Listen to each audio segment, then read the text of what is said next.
भारत सरकार द्वारा तुर्की और चीन के सरकारी मीडिया चैनलों के सोशल मीडिया खातों पर कुछ घंटों के लिए सांकेतिक प्रतिबंध लगाया जाना सिर्फ तकनीकी या कूटनीतिक निर्णय नहीं है, बल्कि यह एक बड़ी तस्वीर की ओर इशारा करता है।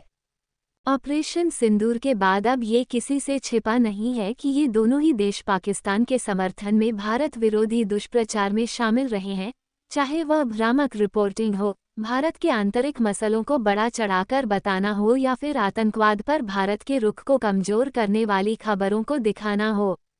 इस पृष्ठभूमि में भारत ने अब जो आक्रामकता दिखाई है वह रणनीतिक अधिक प्रतीत होती है, जो साफ संकेत देती है कि भारत अब अपनी वैश्विक छवि को तोड़ने या कमजोर करने की किसी भी कोशिश को नजरअंदाज नहीं करेगा। उल्लेखनीय है कि चीन और तुर्की का पाकिस्तान के साथ गठजोड़ कोई नया नहीं है। तुर्की द्वारा पाकिस्तान को भारत के खिलाफ हथियार उपलब्ध कराए जाने और उसके एक युद्धपोत के कराची बंदरगाह तक पहुंचने की खबरें इसके ही उदाहरण हैं। दूसरी ओर चीन, पाकिस्तान में जिसके एयर डिफेंस सिस्टम की भारत ने हवा निकाल दी थी, का पाकिस्तान को आर्थिक और रणनीतिक रूप से समर्थन देना भी छिपा नहीं है। भारत ने इन देशों की मदद से हुए हमलों को तो नाकामयाब किया ही, अब इनके दुष्प्रचार तंत्र पर भी निशाना लगाया है।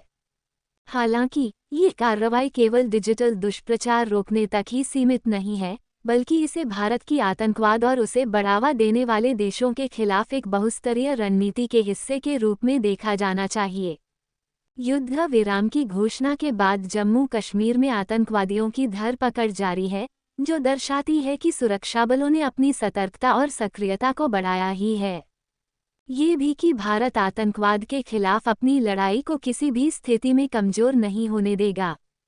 Solar defence and aerospace limited (SDL) द्वारा विकसित एंटी ड्रोन सिस्टम भार्गवास्त्र का सफल परीक्षण इस दिशा में एक मील का पत्थर है और अब भारत विरोधी प्रोपेगेंडा चलाने वाले देशों की आधिकारिक मीडिया के सोशल मीडिया अकाउंट पर प्रतिबंध से यही जाहिर होता है कि भारत द्वारा पाकिस्तान और आतंकवाद को नेस्तनाबूद करने के लिए समानांतर व्यूह रचना जारी है।